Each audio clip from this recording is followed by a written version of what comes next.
talk about video games! It's a fucking racing game! Well, that was incredibly vague and overly generalizing.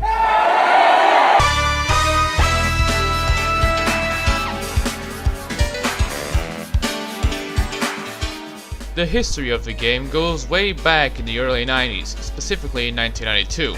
It was supposed to be a game for the never-released CD add-on for the Super Nintendo. It took them 5 years to make, and it was a nightmare.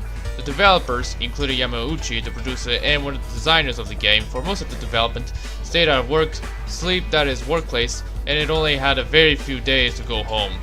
Yeah, it's sad, but typical of Japan.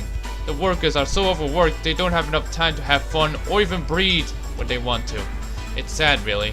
Nowadays he occasionally competes in the 24 hours of Nürburgring when he has the time. But anyways, Gran Turismo was released as a PlayStation exclusive in December 1997 in Japan, just in time for Christmas, and in May 1998 elsewhere, 1 month after Polyphony Digital was established. And hey, considering that GT Sport will be out this year, hopefully, makes sense that I reviewed the game. I can't believe it's gonna turn 20 this December. I feel old. Once you start up the game, it gives you this great intro with an amazing song by Masahiro Hando.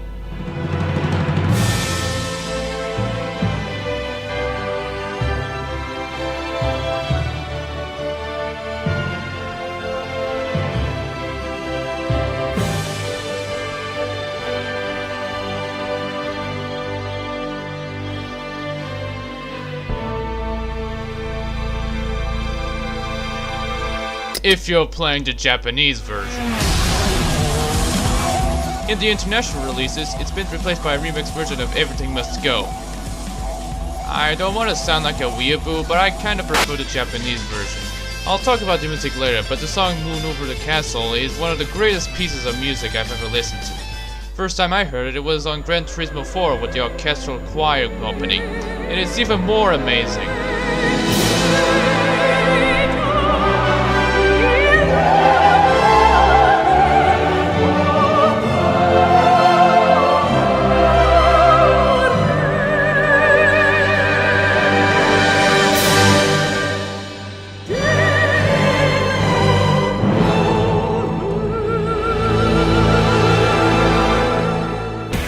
Too bad it's being ruined by the international intros. So this is it. This is Gran Turismo. There's arcade mode and simulation mode, aka Gran Turismo mode.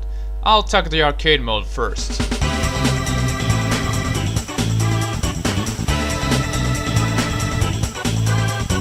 So the mode is simple. In quick race, you choose the difficulty, select the make, car, track, and there you go. You race against 5 AI cars in 2 laps. At the start, there's only 4 tracks, but once you win a race in the track 3 times on normal or hard mode, with each class, you unlock a new track. It's really time consuming and repetitive doing it to unlock more tracks and cars, but hey, at least there's an old Corvette, which is only available in arcade mode, alongside this MX-5. Time attack is where you race against the clock in 2 laps. 2-player mode is, well, 2-player mode, and that's it really. Just a few options to choose from, and that's a lot. Onto the controls. You hold X to accelerate, square to brake, and circle to handbrake. If you want to reverse, you have to hold the triangle button, even if you're on automatic. If you're on manual, use the L2 and R2 buttons to change gears. I am actually more used to this. Sure, making the square button to do both is very convenient, but this is supposed to be a realistic simulation at the time. I don't know why most racing developers nowadays make the face buttons for the gear changes.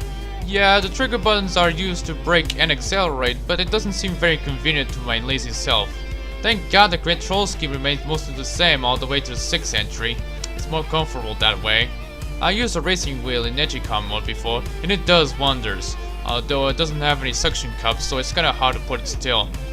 The cars drive differently according to stats and class from C to A. The front and all-wheel drive cars have good grip, although there's a chance they could understeer. Rear-wheel drive cars, on the other hand, are prone to oversteering, but can offer great steering. The game takes advantage of not only the dual analog and Negicon controls, but the DualShock controller as well with vibration and analog controls. This makes it easy to do some long and smooth cornering, although I'm more used to jamming the stick as if it is a digital one. The game comes with a booklet that is not only just a manual, but also a strategy guide with pages on how to be better at driving. The developers tried to make the handling model as realistic as possible, but not too much. It still holds up today, although it kinda acts like I'm playing NFS Underground. Once you manage to win the first 4 races 12 times, you unlock more tracks to race. Each one of the latter tracks will unlock new cars to drive if you win 3 times on each class, and if you also manage to win every race in every class, you earn the Hi-Fi mode, where it's pretty much time attack in one of the 3 night courses, but with most of the scenery removed to achieve a higher resolution at 60 frames per second. It's a nice bonus, but as a reward for doing 3 or 4 unique races makes me kind of spoiled. Yeah, it's amazing to look at, I like the aesthetic of it, like I'm playing Tokyo Extreme Racer, but still. Now let's get into the meat of the game, the simulation mode.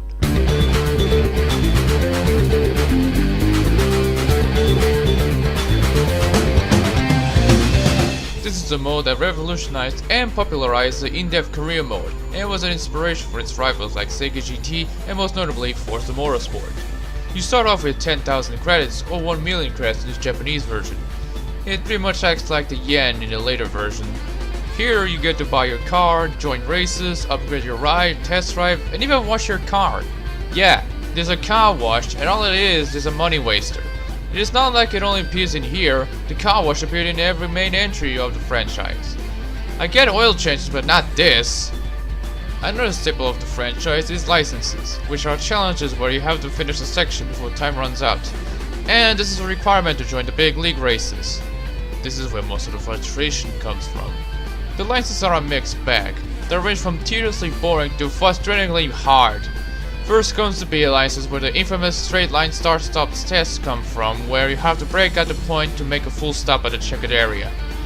Then there's the basic cornering test, the multiple corner test, and finally the evaluation test, where you have to make 1 lap around the high-speed rank with a slow Miata in 1 minute and 22 seconds.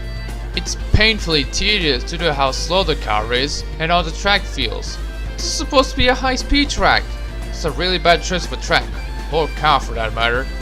The other licenses are the A license, which is kind of longer and more frustrating since you're gonna tackle a lot of oversteering, especially in the evaluation test, and IA license, which by today's standards is like the S licenses in the later games.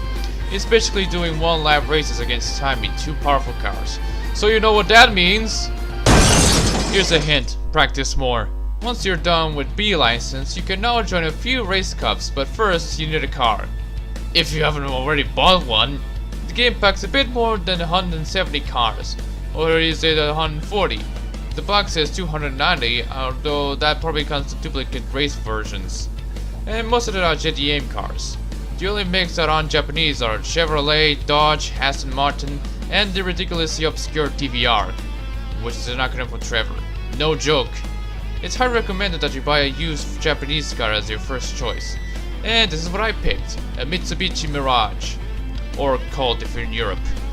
Here's a bit of early installment weirdness. Other than a few endurance races, all the races in GT League and special event are championships. And there's like 15 events to race, making it probably the shortest main game of the franchise. You know how it works, do races, earn money, earn points, and if you win the championship, you earn a grand prize and a new car. Basic stuff, something that NASCAR largely forgot about it since the start of the year. Some events, especially the special events, have strict regulations, although one of them seems a bit confusing at first, notably the lightweight challenge. The event keeps saying that you need a car with a lightweight engine. What they probably meant is that you need a car that has less than a ton. They could have fixed it during the translation, the description is really vague. Then again, the 90s weren't a good time for Japanese developers and translators. Then there's the spot races, where it isn't required to have a license. They are basically there so that you can earn a bit of cash. There's the time attack world, which I've already explained, though this time there's more than just 8 tracks to choose from. There's the simplistic straight fast high speed ring, the sunset hills of deep forest, the suburban mountains of Grand Valley, the always stuck at autumn ring, the rocky walls of Trial Mountain, the night lights of the demanding special stage routes, and the greenest and cloudiest test course. Speaking of the test course, you can also test your car's speed and acceleration at the machine test mode. Memory card battle is where you battle against your friend with their car saved in their memory card. Basically a 2-player mode. Weird that the arcade mode doesn't have a player's garage. Considering that all the tracks can be driven in simulation mode, it kinda makes sense. Another early weirdness is that whenever you want to sell a car, you have to sell it in a dealership. But if you're a collector, why would you do that? The game has a sense of collectionism where you can try and get all the cars that you can through buying or earning cars.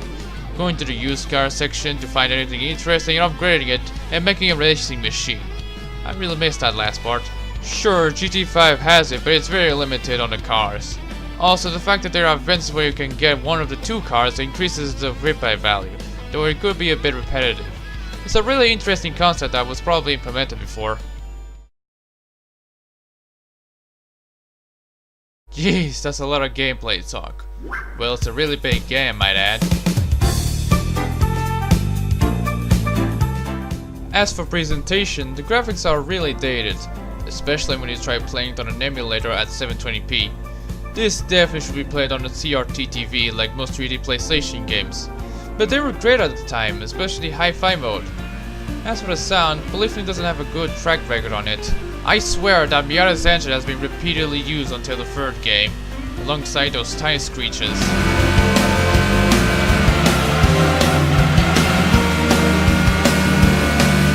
What's funny is that in the Japanese version, if you put the sound effects off in the options menu, it doesn't mute the engine noise. Great. Now I'm back at talking about music. The game has a very unique and original race soundtrack, if you're playing the Japanese version. In the international versions, it's been replaced by licensed songs. I don't mind them much, that's how I got me into Feeder, Garbage and Cubanate. But let's be fair, the original race songs are better. Although one of them doesn't sound fitting.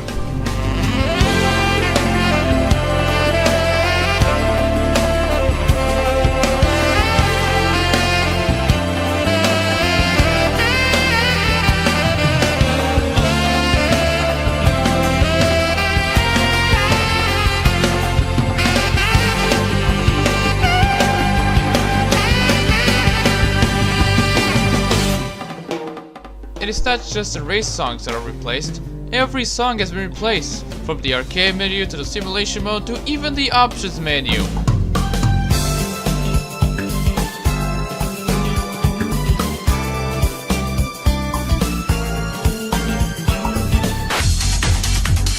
God damn it, I like that song! Why did they have to replace it with techno bullshit? Speaking of the Japanese version, most of the menu songs were later remixed in GT2 and 4. I really like the remix Honda dealer song used in GT4.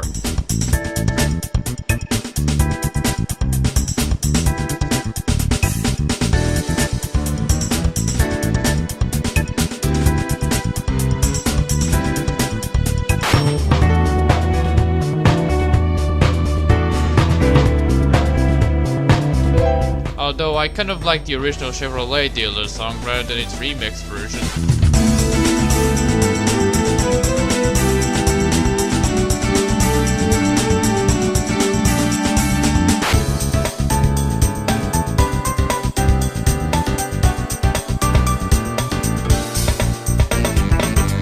As for the international version, I just couldn't deal with it after listening to the Japanese menus. While the original version had a great smooth jazz and blues soundtrack, the overseas version sounds like bad MIDI rock compositions, and most of the time it sounds way more intense than it should. Just listen to the Mazda dealership.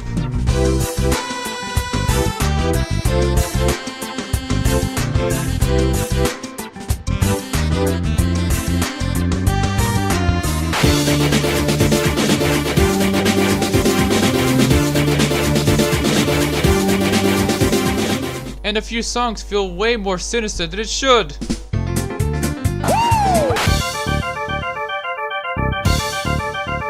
Oh, great. It's kind of a mixed bag. I had fun memories of playing the game as a kid. It's how I got into the series, although I played Gran Turismo 3 the most before GT4. But I'm gonna make a confession. I didn't actually own the game until 2 years ago, if I remember correctly. The disc I had before was a burnt one, and had to play it with a mod chapter to stick it to the parallel port. But many years later I came clean and bought a used retail copy at a thrift store after I was looking around. Yeah, there's emulation, but what's so fun about that when you can just relive your childhood by playing it on an actual console? Well, someone's gonna call me a virgin for saying that. After a long rambling about it, overall I'd say it's an amazing game that still holds up today, albeit with a dash of dated stuff. But even then, you can't deny how much it influenced car culture and the result of imitators. Hell, it even appeared on the first Fast and the Furious, although I don't think a game this realistic should be in a movie where this happens. But even then, without it, we couldn't have Forza, or Scarlet and NSXs roaming outside of Japan, and JDM car culture will still be kind of obscure. Hell, we couldn't even have the GTR. Even with its flaws and imperfections, Gran Turismo is still one of the most celebrated games out there, and it only gets even better from here.